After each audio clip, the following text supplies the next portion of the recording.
And this is Jamey from Stonemeyer Games, and as usual on Wednesday, I am here to answer your questions. Any non-spoiler questions are fair game to discuss random topics and to share Stonemeyer Games news. I'll be here for about an hour today, just here to chat and share some a variety of topics with you. Hey Tony, thanks for joining us today. Tony's usually first to comment, and I appreciate that. Yeah. So I've been doing a lot of these live streams lately, specifically for Rolling Realms. I've been popping on and kind of at random times for little 15-minute single round sessions of Rolling Realms where I play through three different cards in the game, explain how they work, and play through them. So if you've gotten your copy of Rolling Realms, feel free to join along on those sessions. I know sometimes it's tough to do live, especially if I haven't announced it in advance, but it is fun to see people playing along live, or you can join in the video later. You can watch it on YouTube later or Facebook later and join in for those videos just to learn how to play the different realms and to try to beat my score. I had a pretty good round or a pretty good game last time. I played through three rounds combined into a single game, and I got I think my personal best score of 52.4, which is a pretty good score. I don't know if that'll happen again. The dice were good to me. Hey, Garrett, Maxime, Ben. Chad says, how was my cool tree fort?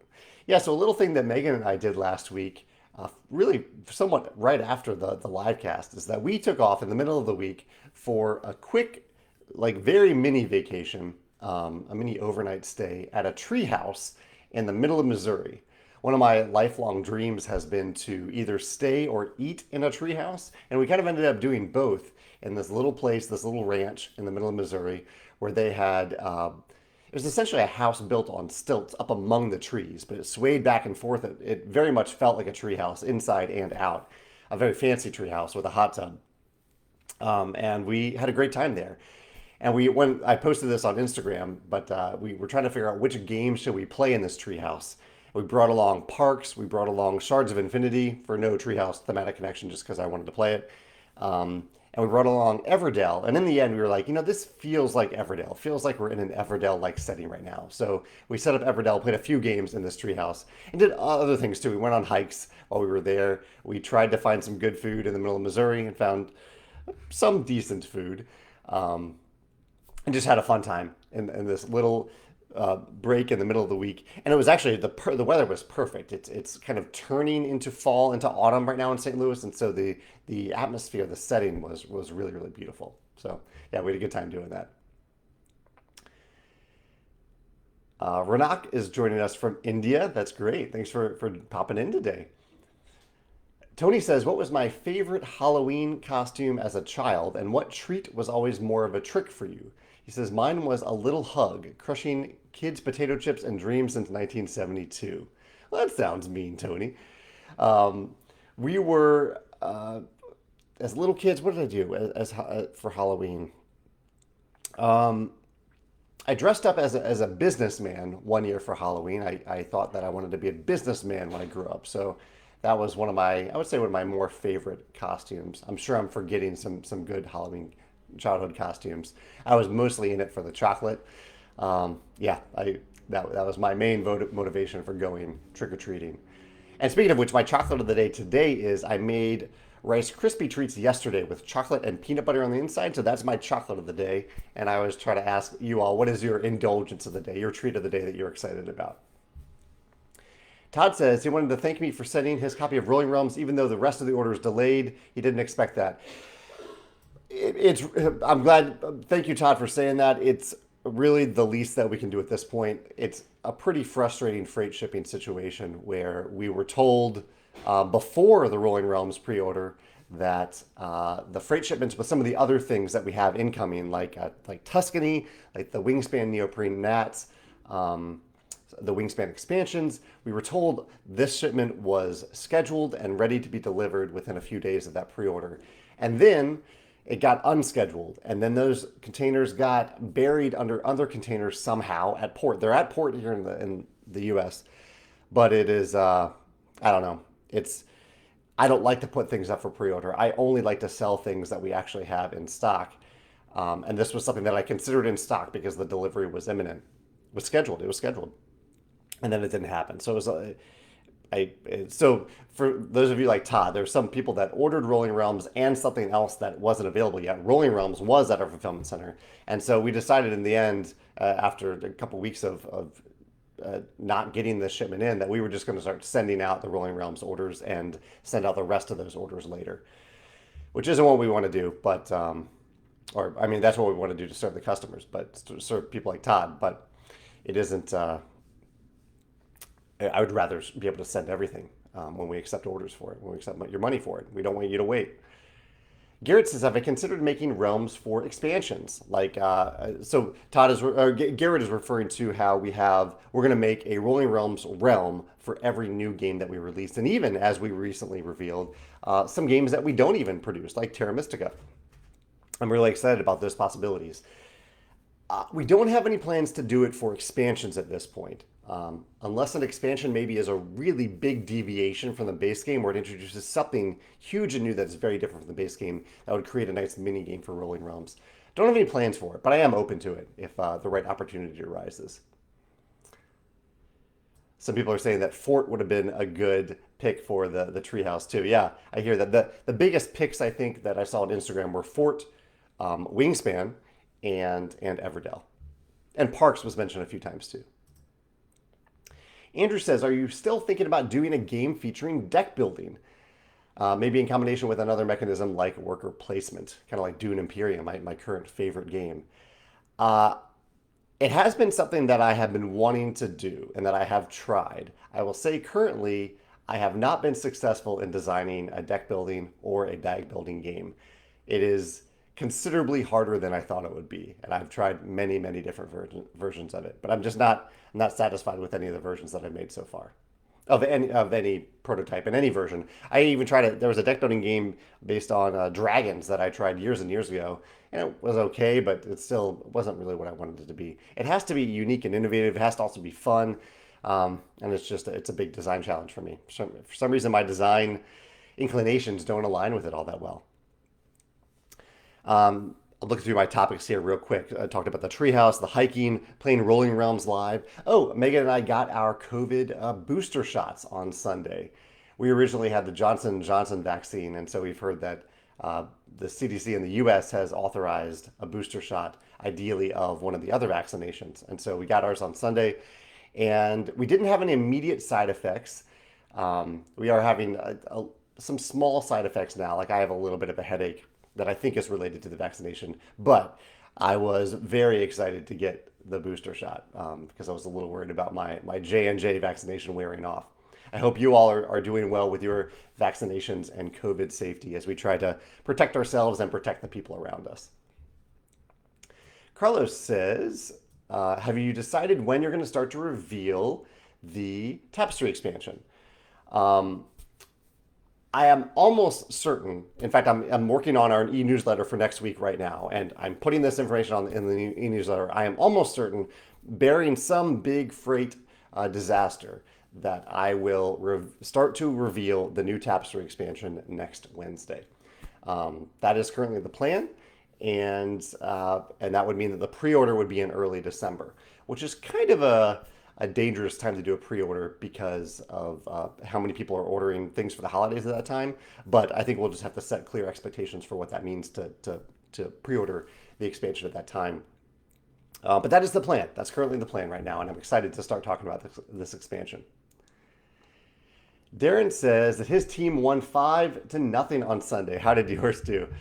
Darren's referring to the Liverpool-Manchester United game, in which I'm even though I slightly lean towards Manchester United, I am happy to see Liverpool doing well. Salah is playing remarkably well, and congratulations on the big win there. It was, that was quite a lopsided victory for two teams that are supposed to be very, very good.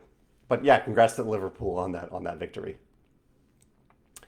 While I forgot to mention, while Megan and I were sitting around on Sunday waiting to see if our booster shots would impact us in any way, we played Escape Room in a Box Flashback, which is a great Escape Room in a Box game. We had a really, really good time with this game. I'll be talking about it on my YouTube channel at some point in the future. I'm kind of well ahead in that schedule, so I think it'll be probably a month or so before I even get to it. I'm so far ahead on recording my favorite mechanism videos. I think I'm into January at this point for having recorded them in advance. But I just wanted to mention that I did play that and had a good time with it over the weekend.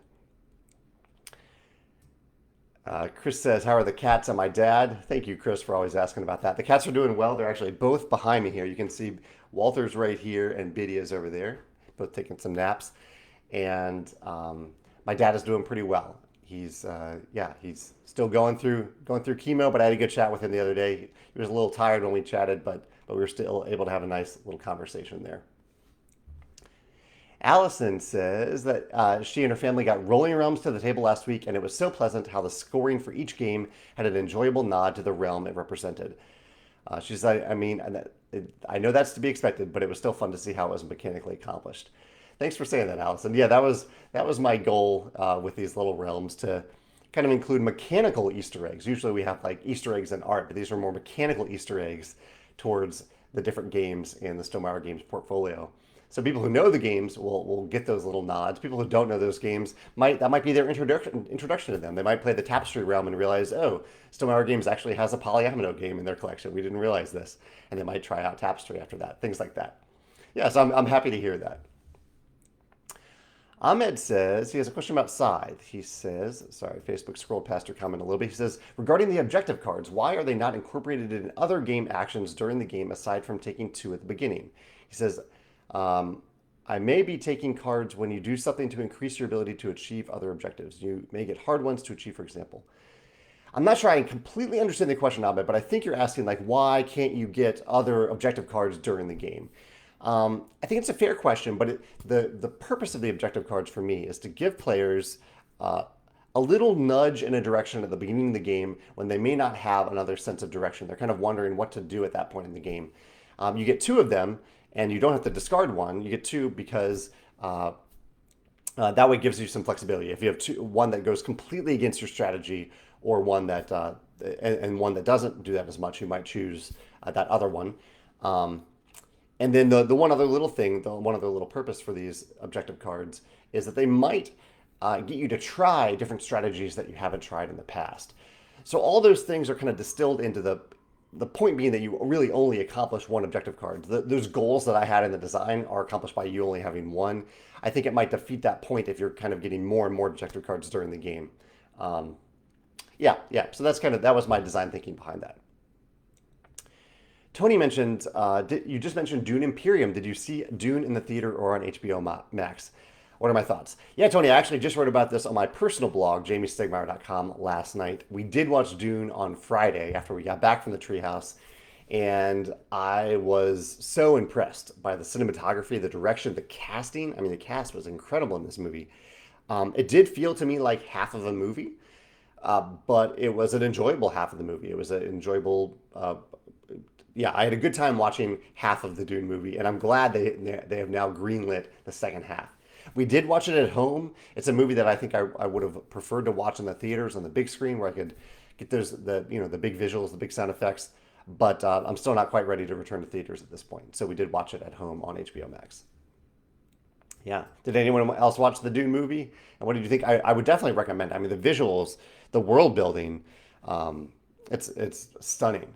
And my introduction to Dune was actually Dune Imperium. I played the Dune Imperium game. I loved it, and I wanted to know more. So I read the Dune book, and I've been waiting for the movie ever since.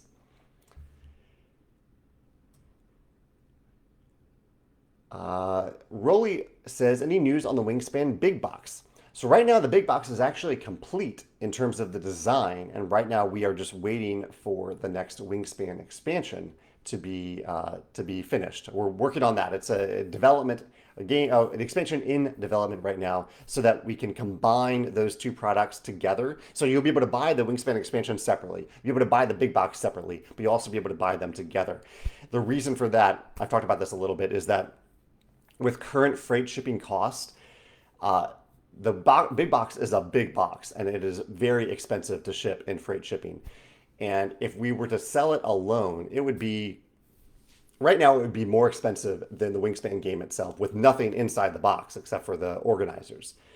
And so I didn't feel right about doing that. It just didn't feel right. And so we're kind of waiting for either freight shipping to go down, or we figure a number of people who want the expansion or want the big box, the nesting box, will want both of them, and so we might as well just pack them together. And that should save on. It'll still be a high cost, but at least then when you're paying a lot, you're getting those two things combined instead of you're paying essentially for freight shipping for both of those things. So um, yeah, that's we're kind of just in a holding pattern right now while we are waiting for the next expansion to be ready. It is making good progress though. I did a playtest of it on Monday. I did a couple playtests of that and another product on Monday, and the expansion is looking really really good right now. So it's in pretty good shape. I think we'll get into production by the end of the year. Chad says, can you refresh our memories on which game types you still want to make? Wasn't a heist game among them? Yeah, I love the heist genre of fiction. So yeah, heists are definitely among them. I love magical academies, so I might like to see that in a game someday. And I love time travel. Those are three of my favorite like fictional genres that I think I would love to see in a game someday. And a Stonemaier game. There are plenty of games that have those themes, but I'd love to see a Stonemaier games take on them. Um, Austin says, any ETA on the Tales from production for Red Rising? Uh, Let me see, Austin. I have this Sunday I'm doing a Halloween themed video, games to play on Halloween. Um, what am I doing? What did I do this past weekend? This past weekend I did one on games with no win conditions because Mythwind is live on Kickstarter right now. My Red Rising, I have already filmed it. I have it scheduled for November 7th. So not this weekend, but the next weekend after that. As for other, yeah, I'll come back to questions in a minute. Other topics, we played disc golf on Saturday. Went to a nice farmers market after that. Had a really nice Saturday doing that. Books I've been reading right now. I read a great YA novel called The Paths Between the Stars. I shared that on Instagram today. And I'm also reading the novellas in Brandon Sanderson's young adult series. What is it? The Skyward series. He has a couple of novellas coming out up until the release of the third book in that series, and I am now in the second novella right now. Redawn, I believe is the name of that novella that just came out. Um, yeah, and the videos that I did. So I mentioned the games with no win conditions or player driven victory conditions. I did a video about that. I talked about on Monday. I talked about a game called City of the Great Machine and how they're using videos to reveal their stretch goals, kind of in a big bombastic way of here's the new stretch goal that we just unlocked, which I thought was fun. And last week I talked about three core tips about for pre-launch signups, which was I got those tips from Mythwind designer Brendan McCaskill, I think is his name. He had some three great tips for how to get more people to sign up for your game or your product, your Kickstarter, your crowdfunding project in advance, which I thought was clever. And yesterday, was it yesterday, Monday or yesterday? I spent quite a bit of time. It was an interesting day. I got a bunch of samples of pre-production products for Stonemaier games, and it was fun. I can't name what these products are, but it was fun to go through these samples and examine them really closely for to make sure they're as good as they can possibly be before we enter production for them. So that's always fun to do. I also got an MPC, a mass production copy of a new product that means that it's about to enter production. It's ready to enter production. It's kind of the last chance to catch any huge errors that you don't want to have going into production. And I am really excited about this game. It's looking great. Tony says that he picked up Tinder blocks on a whim last week. He said, I'm surprised to see you discuss it on Instagram. He says he's not usually a fan of dexterity-based games, but he's a sucker for a game in a tin and great little components. What's a game with a theme you usually avoid, but that you love because of the components or packaging? That's a great question, Tony. Let me see if there's a game on my shelf that might be one that I would usually avoid, but the packaging sold me, or the components sold me. Um, that's a good question. Nothing is really jumping out at the games on my shelf that fit. Well, okay, so, I don't know if this really counts, but Just One is a game that I have truly come to love. It is one of my favorite cooperative games. but it's not a game that I normally would have gotten excited about. Like when the publisher announced Just One, I wasn't super excited about it. When reviewers started raving about it, I still wasn't really excited about it. Just One is a cooperative party game essentially, a word game at that almost. Not like a letter by letter word game, but a word clue game. All things that would not get me excited as a gamer. But I'm glad I tried it because it is really just such a wonderful, lighthearted, comical, and clever cooperative game. It does have some clever components with the uh, the the the little standees on which you write the words. Really clever, but I don't know if that's what turned me towards the game. But yeah, just a really brilliant game. Just one. Tim said, "What's the charging situation for your Tesla when you're on long road trips? Have you seen an increase in your electric bill? I didn't know how long one had to charge and for how often one had to charge and how long." Yeah, I've gone on a few road trips with my Model 3. It's a long range Model 3, so I usually need to stop four, maybe five times throughout the trip for little stops ranging from like 5 minutes to 15 minutes, sometimes a little bit longer. And it's the cost has been I would say negligible. Like it's been very small. I haven't seen my electric bill at home go up, and the bill for these road trips is very low. It's so much lower than paying for gas. Ooh, Walter's being a little feisty down here. Uh, as for and the stops haven't. It's actually been kind of nice to get out of the car and stretch my legs a little bit on these road trips rather than trying to rush through a gas station stop. So that's been great. We did run into one little problem for the first time on our trip back from Virginia a couple months ago, where we encountered a charging station that was full. And I think as Teslas and electronic cars become more popular, I think they will. I think that might continue to happen. So I'm really hoping that Tesla does a good job at expanding their charging stations, their superchargers, so that doesn't happen. Because that can be, it was pretty stressful at that point in the road trip. We just wanted to be home at that point, and we got to a completely full charging station. And really, there was no process for deciding like who was next in line. And so we got there, we were waiting for a charging station, and else pulled up and just didn't notice us. They weren't looking for another car there, and they took the next available slot, which was also very stressful to have someone do that. And so we had to drive another 15 minutes to find another charging station.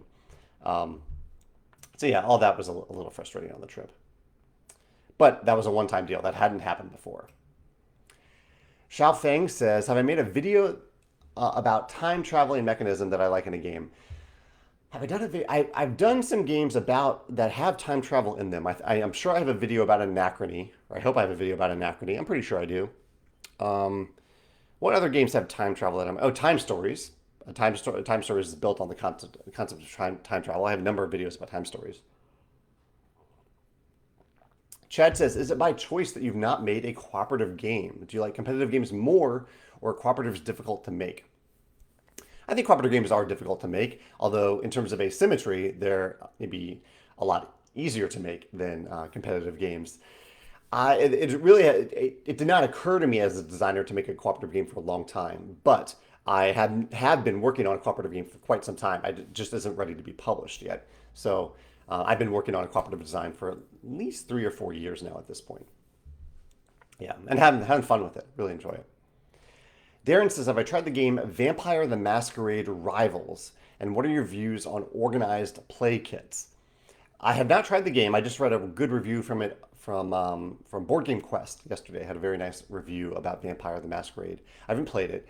Also, haven't played Flesh and Blood, but I'm curious about that one. I want to try that. As for organized play kits, um, I don't know. I've kind of mixed feelings about them, and I yield maybe to retailers a little bit. If there are any retailers watching this, feel free to weigh in. Uh, Organized play, like I like the idea of making it easy for stores to get games to the table for their customers, to showcase games for their customers. In terms of like tournament play, I don't care very much about that, but just for getting games played or getting our games played or getting any publisher's games played at a game store, I think is a really cool experience. It's a fun experience. And any way we can make that easier for retailers, great. I don't think that necessarily needs an organized play kit to make it happen. But for a collectible game or a living game, I think that is helpful for a store when they're trying to get that game to the table with their customers. Um, Yeah, but it's kind of something where we yield to stores for, and it takes some effort from. It's always going to take some effort from the store. That's kind of like the big thing that a friendly local game store can do that an online game store can't. They can bring people in, they can teach the games to people, and hopefully those people will buy those games or spend more money on those games if it's a living card game or a collectible card game. Yeah. Sorry, I have a fussy cat right here. Let me give Walter some food. I'll come back in 1 second. Come on, bud. Come here. Come here. Lenny says, sorry if I mentioned it before, but just wondering if I have any suggestions about localization, such as when is it a good time to release a license to other publishers for localization, or maybe in what condition will you start considering releasing that license? Lenny, I have a really detailed answer about that. If you search Stonemaier Games, the Stonemaier Games blog for the word localization, you'll see a very detailed article about how we handle localization. Um, our method basically is that when we are finished with designing a new product, when it's completely ready, it's approved by our printer for production, no other changes are going to happen. We send it to our localization partners. If you don't already have partners, you have to go find them. You have to find people who are companies that are interested in your game, but we already have them. And so we send the files to those partners and we say, hey, if you're interested, let us know if you want to make this game with us, and they work on the translation. So that's the core thing they do. They translate the game and they complete the translated files. So they're not sending us like Word docs of translated files. They're in InDesign. They're editing the files with the translation and then uploading those files to our printer. And so that's key there. We are still handling the production and the printing all in one place so we can make sure the quality is really, really good. It's consistent so we can consolidate those print runs together and use economies of scale on non-printed components. And then once the games are ready, then those partners handle the freight shipping from the manufacturer to their facilities. So yeah, that's my short answer. I'd recommend checking out that article for a much more detailed answer, though. Chad says it was cool last week to hear from Alex. Yeah, my coworker Alex stopped by last week and was on this live cast for the full hour. It was very nice of him to take time out of his day to do that. Andrew says, please consider doing another game in the 1920 plus alternate universe world. He says, I think it's really fun and epic when a universe has multiple games. Yeah, that's something we've kind of stayed away from so far. We have a different game in each of our worlds, or different, really, each game is its own world with Rolling Realms tying all those worlds together a little bit. But but I hear that. I think Jakob created a really beautiful, evocative universe, and there's more there. We've only seen just a little bit in the alternate history 1920 plus universe. So I definitely hear you there, Andrew. Thank you for sharing that. Andrew says, what were, oh, and sorry, I missed Alan's comment here. Alan says that he's really been enjoying Rolling Realms. He says, I know it's just been released, but I want to know what's next for Stonemaier Games. So what's next most likely, well, not most likely, but most likely next week, I will start revealing the new expansion for Tapestry. I am really excited to start talking about this expansion. So that is what's next for Stonemaier Games. Andrew says, what are my thoughts on Voidfall, particularly the deterministic combat system? So I had this little reaction to, so this isn't a bad thing at all. I've seen Voidfall. It looks, it's too heavy of a game for me. I'll try to play it once. I'm not backing it. Beautiful production. I really like what they put together. But for some reason, when I see a game where they have this really cool game and then off to the side, like whenever you go into combat, there's this whole other system that you have to engage with. For some reason, maybe I found that that's a little bit of a turnoff from a game for me. Even, I love deterministic combat, I love that. But that it's this whole other thing that you need to do, and that so much focus is on it, that to me is suddenly saying, okay, this is more of a combat game than anything else. And I don't think that's necessarily even the case for Voidfall. I think Voidfall has a lot of interesting interconnected systems that I saw. But it was just interesting to me that within all those systems, combat was still this whole separate thing that you needed to do. I liked that in Cry Havoc. Cry Havoc was a game about controlling areas and fighting. And I really like the combat system in Cry Havoc. Kemet is a game largely about the combat. It's a combat game with a cool upgrade system. But there's something about games where they already have all the a huge interconnected system of mechanisms, and yet the combat is still a big separate thing that you need to do. That for some reason, just personal preference is a little bit of a turnoff for me. I don't know why. I can't exactly put a finger on why that is. Um, yeah, I don't know. I don't know. But yeah, but I do love deterministic combat systems. I do love when you have full agency or a lot of agency, like 80-90% of agency for the combat system. Yeah. So just to recap for those who are just joining the live cast right now, some things I talked about recently are how we stayed in a treehouse last week and played Everdell in that treehouse. I've been doing a lot of Rolling Realms live plays here on Facebook and then posting them on YouTube. We got our booster shot the other day, and while we were recovering from that, we played through Escape Room in a Box Flashback and had a great time doing that. Um, I mentioned a brief freight shipping update for the things that we have on our website for pre-order. We usually don't put pre-order on our products, but like pre-order means that we have it in stock and we're ready to ship it over the next week or so. And that was the case for some of the products that you see in our web store right now, particularly if you're buying from the US.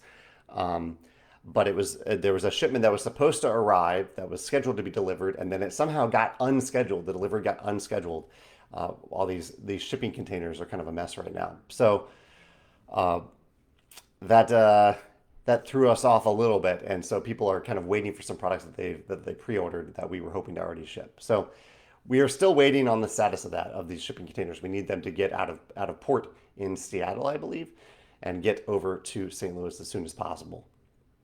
Yeah, so we're just kind of in a holding pattern for that. Chad says, "Are you like me and really looking forward to the next episode of Horizon?" I'm not familiar with Horizon. I haven't. I assume that's a TV show, Chad, or maybe a comic book. Tell me a little bit about Horizon. I don't think I've heard of that. Andrew says that he didn't expect me to reference Cry Havoc. Guess I need to get that off my shelf now. Yeah, I've mentioned it. Cry Havoc is one of my.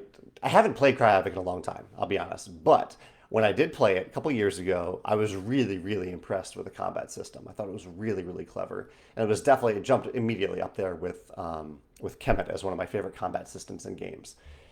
I've mentioned it in a few of my combat videos on my YouTube channel, but it's definitely been a while since I played.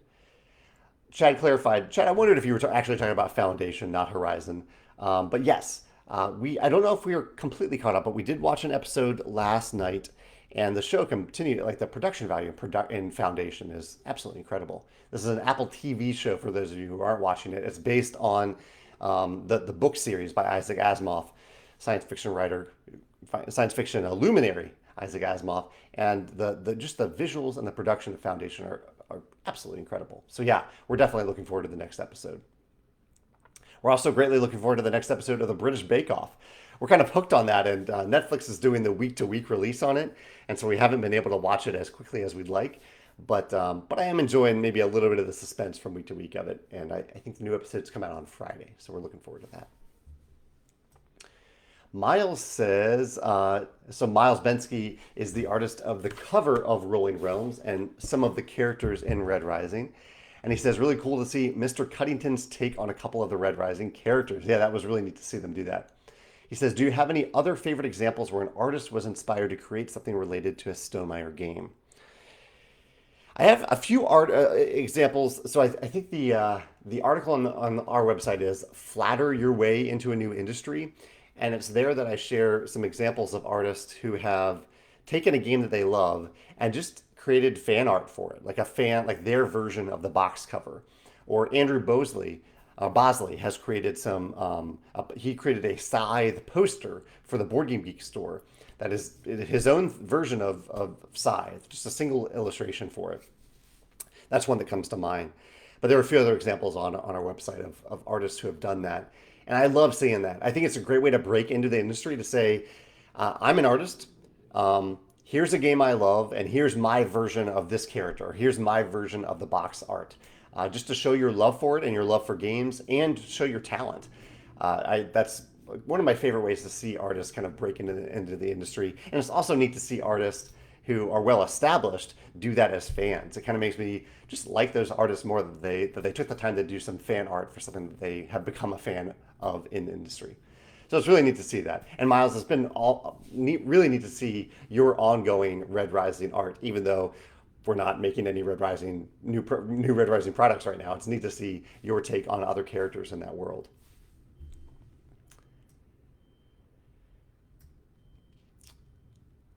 Let's see. Andrew says, Andrew's commenting on Cry Havoc. Gary says, thoughts on Marvel Dice Throne? And he just ordered Cry Havoc. That's great. I did back Marvel Dice Throne. In fact, let's look at what I'm backing on Kickstarter right now. Don't think I'm backing anything on GameFound that's live right now, so I'll just look at Kickstarter. I am backing Marvel Dice Throne.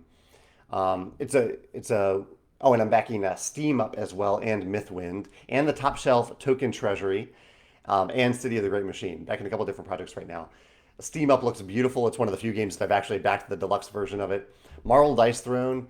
So Dice Throne is a weird game for me. It was one of my favorite games for a while, and then I started playing it with Megan when Megan and I moved in together, and I found out that Megan really didn't like it all that much. And so it kind of fell off my list because I wasn't getting to the table very much. Megan's my primary person to play two-player games with. But I couldn't resist Marvel Dice Throne. I mean, I love Marvel. I still love Dice Throne. And Megan also loves Marvel. And so I'm hoping that she might find a character in Marvel Dice Throne that she really, really enjoys and has fun with. And that she can connect with that character and we can have fun with it. I think my one wish from the campaign that I noticed is, and I know why they did it. So they basically said, this is the campaign. You get these 8 different characters, and you pay, I think, around $84 to get all of it, a little over $80, which I like. Very easy for them to do that. Very simple, good approach. It's doing well for them. I do kind of wish that I could have just bought like 2 characters or 4 characters, just a few of them, because I don't necessarily need 8 characters of this game. Not really complaining. I'm happy to do it, and happy to give Roxley my money. I love Roxley games, Roxley Studios. But yeah, one little thing I was kind of hoping as the Kickstarter went live, I was like, I'm hoping there's a level where I can just get like a couple of these, just get my foot in the door, get a taste of it, and then maybe order the other characters later. But that didn't end up being the case. That was something I was just talking yesterday with someone about Amazon samples, Kindle samples. I read fiction on my Kindle, and I love the sample system on the Kindle where you can just get like the first couple chapters and see if you like the story, if you're brought into the story, if you like the author's writing style. I love that. And I wonder if there is a corollary to the board gaming world. We talked about earlier, I talked a little bit about organized play packs for stores and how I think it's nice to go to a game store and get a little sample of the game. And that's really maybe a good example of how to do this, how a game can offer a little bit of play if you go to the store and actually just try out a little bit of the game. At the best gaming stores, they let you do that. But I'm wondering if game publishers can do that too. If there's a way that like if you're curious about Tapestry, but you don't, and you want to try it a little bit and you can't go to a convention, like there are ways to sample games, but just to offer like a very, very slim, small version of the game for people to try. And if they want the full game, they can get that as well. I don't know if that works. It definitely doesn't work for every game, but just kind of thinking about this for Marvel Dice Throne, getting 2 characters instead of 8, or the Kindle Amazon samples. Just thinking along those lines, I'm curious if you all have any thoughts. Just a random thought that I've been having recently. Tim says that he's really interested in Kemet. He says, didn't you mention the possibility of having a realm in Rolling Realms? How does Kemet compare to Scythe? Kemet is one of my favorite like combat-driven games. I have the new version on my shelf. I've been meaning to get to the table, but I haven't done that yet. The combat system is very similar to Scythe. Kemet was a big inspiration for Scythe combat system. Beyond that, Kemet is a very different game. It's very combat driven and it has a really neat upgrade system, but in a very different way than Scythe's upgrade system. There is currently no plans for a Kemet, a realm in Rolling Realms. I need to talk to Matago about doing that. Yeah. Austin was about to ask about Dice Throne Marvel as well. Gary says he'll buy anything that Mr. Cuddington is involved with. And yeah, they're a wonderful husband-wife team. I've had the pleasure of working with them on Charterstone, and I love their art. They're truly incredible. Christoph says on the Tapestry box it says it's a Civilization game. because I designed it as a civilization game. He says many people have criticized this term because the game does not reflect what they used to see in a civilization game for X. Do you regret this subtitle? Uh, Definitely not at all. I mean, I understand. In fact, I understand the criticisms of people saying that Scythe may or may not be a 4X game, but it completely baffles me that someone might say that Tapestry, which I designed from the ground up based on all the core foundations of other civilization games, to be a civilization game. And I even would say, I think when people think about a civilization game, they are often confusing it with an empire building game, a game that exists in a single period of history. And that to me is an empire building game. That isn't even a civilization game. I also think people associate civilization games with real world history. Like for some reason, people think, okay, it's a civilization game. It also needs to take place I need to have real historical characters in it or real historical events or places. And I don't think that is what a civilization has to be. That's why I designed Tapestry. I wanted it to be a civilization game where you're building a civilization from the ground up, using all the tenets of a civilization game, but not tied to real world history. So Christoph, yeah, I am really truly baffled by that criticism, and I don't regret at all putting Tapestry on the box because it is truly from the ground up, through and through, designed to be a civilization game. Yeah, yeah. As you can see, I'm pretty passionate about that topic. I do understand that people have different opinions um, about that topic, and I respect that. But for someone to definitively say that Tapestry is not a civilization game, it completely baffles me. Yeah, I don't get that. What I can see is if someone says, okay, I've played Civilization, the computer game, and I was looking for that in Tapestry and didn't get that. I respect that. I mean, I didn't design Tapestry to be a tabletop version of the Civilization video game. Um, so I understand that confusion if that's out there. Let's see.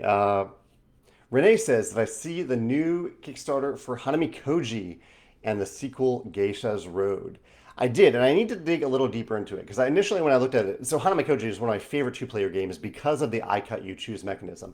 And when I initially looked at the Kickstarter for Geisha's Road, I didn't see I cut you choose highlighted. But I later found out, yesterday I found out that it is in there. It's just kind of, I have to dig a little deeper to find out where it is. And so that is what I love about Hanami Koji, the I cut you choose, and a little bit of the tug of war too. And when I didn't see those right away on the Kickstarter for the new game, I wasn't pulled in right away. But I need to dig a little deeper. Let me know if any of you have backed it or really researched that project. Is it actually a new I cut you choose game and or a new tug of war game? If so, I need to back it. Yeah. Adam says he loves this format, this live format and podcast. He has a question. He says, I appreciate your decision to end a game's expansions. Yeah, that's what we did with Scythe. We said Scythe is now complete. We've told this story. He says some games can get kind of bloated with expansions. And yeah, that can happen. I compare it to TV shows. A TV show that maybe could have had a really nice narrative arc if it had ended after 4 seasons, but then went on for some reason for another 10 seasons, that type of thing. Adam says, I was hoping you could talk about your thought process for calling a game concluded. How do you know it's over? What makes one game get 2 expansions and another 4? Are you concerned you're closing yourself off to something brilliant that could elevate a game? So I think the only game that we've really done this for is Scythe. There are other games that like if a game just sometimes I just have a sense that we have done with a game what we need to do with it, and people have. That's as far as people want to go with that game. I think we're there with Euphoria, and I think we're probably there with My Little Scythe, where people have the expansions for those games, and they like them, and we'll continue to reprint the game and the expansions, but we don't need to create new stuff in those worlds. With Scythe, there was kind of a tipping point with Scythe where I was like, okay, there's just so much stuff in this world, so many different promos and accessories and expansions. That it started to feel bloated. It started to feel like it was getting to the point where it was going to be too much, where we were asking too much of people to hunt down all these different things. But it also reached kind of a story conclusion where we were like, okay, we have these 2 expansions. Let's make one more big expansion to tie up this story, to finish off this story. And let's end on a high note rather than kind of dragging it on and creating something new just for the sake of creating something new. Let's wrap this up, wrap up the story, the mechanisms into one really tight, comprehensive, satisfying bundle. Not a true bundle. You can't buy them together. You buy expansions separately. But that was the thought process behind it. But I think it really varies for game to game. It varies on how a game is selling. It varies on if you think a game could do better if you had it come back to the surface with an expansion. For Tapestry, we have the second expansion that I'm going to announce next week. But I don't know yet if it'll be the last expansion. I'm kind of hoping to do one more. I like the idea of a trilogy of expansions for Tapestry, but it depends on how demand looks for this second expansion. If there isn't a huge amount of demand for it, we're not going to invest a ton into another expansion for it. So we do have to consider that too. So all those things, a lot of different things play into that question and those answers. It's a good question. Andrew says, let me know your thoughts about City of the Great Machine. He knew about it but haven't backed it. I haven't looked too deep into it. I was mainly focusing on the stretch goal videos for it. But it is by a company that I trust, a company that we work with at Stonemaier Games for some of our localizations, Crowd Games. Chad says that print and plays are kind of like game samples. That's true. Yeah, I'll put that a little bit. Yeah, that's true. Yeah, or playing on like Tabletopia, playing at game stores. I'm writing down these notes here. Game stores, conventions. That's true. That's true. Yeah. Austin actually mentioned TTS or Tabletopia. Yeah, I'll mention TTS there too. TTS is being a little weird right now, or at least Berserk Games, the company that runs TTS. We have not heard from them in months, which is odd. I don't know if something happened to them. If anyone has heard from Berserk Games in a long time, let me know. But I've tried reaching out to them and have not heard anything in a long time.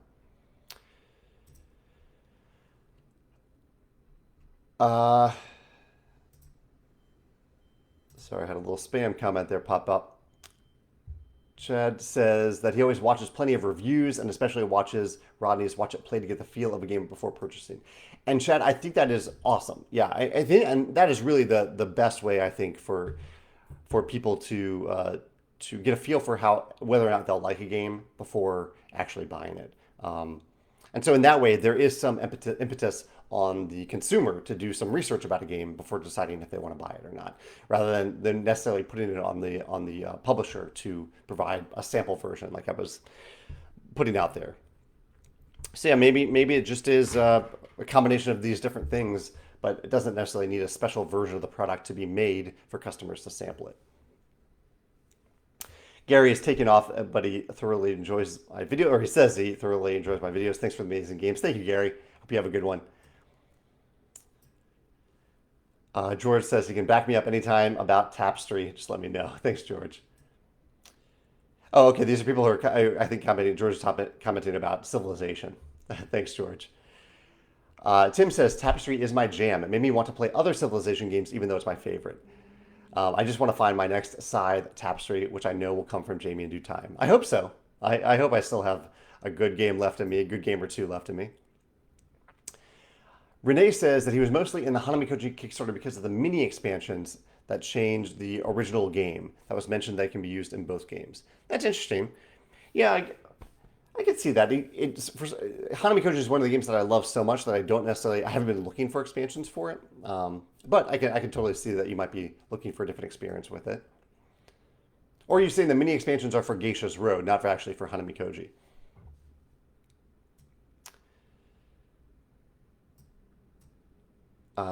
Jeff is saying that he's loving Shaman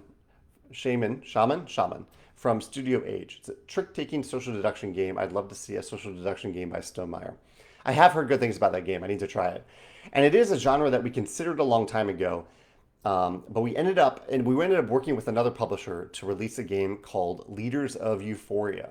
So search for Leaders of Euphoria, and it is a Euphorian-themed social deduction game by another company that we worked with that did a wonderful job with it. So it isn't something that Stonemaier Games is going to make. It's not our style of game, but we have a game in one of our worlds in that way. So check out if you're looking for a really, really good social deduction kind of bluffing game, check out Leaders of Euphoria. Andrew says that he appreciates that we left religion out of Tapestry. Yeah, that was important for us to do. I think I might have written about that in the design diaries because in Tapestry, one of the key concepts is that things happen in very different orders than they happen in the real world. You're creating your own story, your own civilization, your own history, and I thought it might create some odd situations if we were saying or players were saying that this religion is the correct religion or is the precursor to better religions or things like that. That like this one came first, but then it evolved into this. And this is what happens in real world history. But we thought it might be better to leave that off the tabletop because I want to respect religion. I am very softly a softly religious person myself, very very mildly. But I would never be someone to say that my religion is correct and someone else's isn't, or that mine is more evolved than someone else's. And so, really wanted to keep that out of the gameplay of Tapestry. I think a lot of civilization games call that culture instead, and culture is many things, including at least a little bit religion. Owen says, how much does setup or teardown time factor into your thinking when you're designing games? A ton, a lot. I think a lot about setup, cleanup, and how long it gets you to teach a game, to start taking turns in a game, all those things. But yeah, especially if a game is hard to get to the table because of setup, if you're having to put out a lot of little tokens all over the place, I think about that all the time, Owen. That's a fantastic question.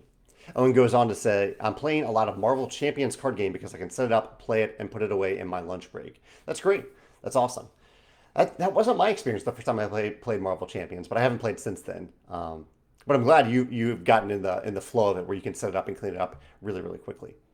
I found that to be handy with why I've been able to get Rolling Realms to the live stream so often is that it is super, super fast to set up and play. Okay, Renee clarifies that the mini expansions are originally for Hanami Koji, but they can also be used in Geisha's Road. That's pretty clever. They can use them in completely different games. Edgar says, did I miss any important game news specifically for Tapestry? Edgar, for what I said for the Tapestry expansion is that I am planning to still start announcing it next week in our e-newsletter and on here on the Livecast and then in the Tapestry Facebook group. Yeah. I would say that's maybe the biggest news that I've shared today. I haven't shared any monumentous news beyond that. George says that the Theocracy Tapestry card, the Tapestry card, has maybe the best thematic tie in the game. I don't remember that specific card, George, but I'll take your word for it.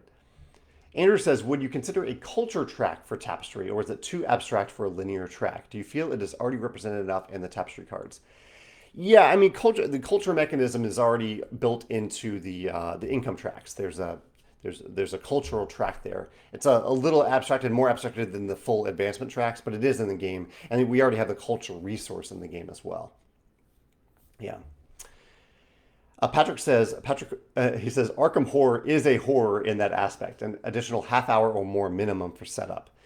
Yeah, I guess I was answering it for my own game designs, but there are certainly games that are hard to get to the table because of the setup or cleanup time. And the classic example for me, a game that I love, is Legendary Encounters Alien, but the setup for that game is so complex that it's been a big deterrent for me to actually get to the table.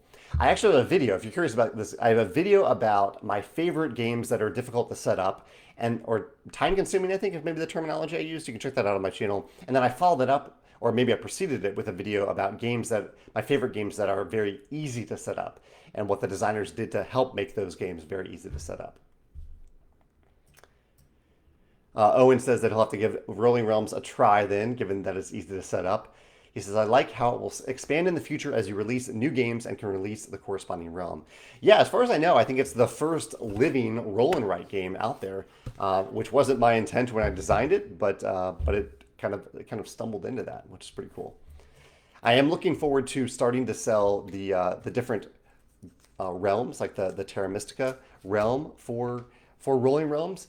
We're just waiting on that shipment to arrive, and then we'll start selling them 1 month at a time. Corresponding with different timing. It'll make sense, I think, when we start to release them. I think we're close to wrapping up today. I don't know if anyone has any last minute questions, and afterwards I will throw this up on YouTube for any comments that follow the live version of it. I guess I haven't talked about what I'm watching recently. I talked about British Baking Show and Foundation. We're also watching What We Do in the Shadows, season 3 on Hulu. Really, really good. Great show. And soon we'll be looking for a new half-hour comedy show at lunch. We need to finish Norseman, which is a funny show, a good half-hour lunchtime show. And I've heard good things about the other two on HBO, so we might check that out. But if you have any other recommendations for kind of 20 to 30 minute, usually humorous shows are good for our lunchtime viewing, feel free to let me know. Tim says, will the Terra Mystica realm be released before the Rolling Realms realm? I don't know, Tim. I haven't decided that yet. Yeah. Lock and Key, Zhao Feng says, Lock and Key, yes, we need to, we have watched the first season of that. I've heard that the second season is available, so we need to start watching that. Rob says Succession. Yeah, great shows here. Not lunchtime shows here. These are longer shows. But yeah, I am a big fan of Succession. I'm looking forward to starting to watch season 3 of that soon. And looks like Cameron from Board Game Bulletin dropped by to say hi today. Thanks, Cameron, for popping in to say hi. And I think I will call this in a second and go ahead and throw this video up on YouTube. But yeah, thank you all for joining me for today's chat. If you think of any recommendations after this for half-hour comedy shows that we can try out at lunch, feel free to let me know. I think there's probably a pretty good chance that we've already tried it, but it's worth a shot. Justin says that his lunchtime show recently has been My Hero Academia. I think, is that anime? Is that an anime show? I haven't tried that, but I'll have to take a look at that to see if it's up my alley, Justin. All right, you all have a wonderful day. I will see you next week. Oh, Austin says Only Murders in the Building. Yeah, definitely I love that. I talked about that recently. Fantastic show. Highly recommend Only Murders in the Building. But we have already watched that one. But yeah, have a great week, great Wednesday. And I will see you all next Wednesday for hopefully the Tapestry expansion announcement. I'll see you then. Bye.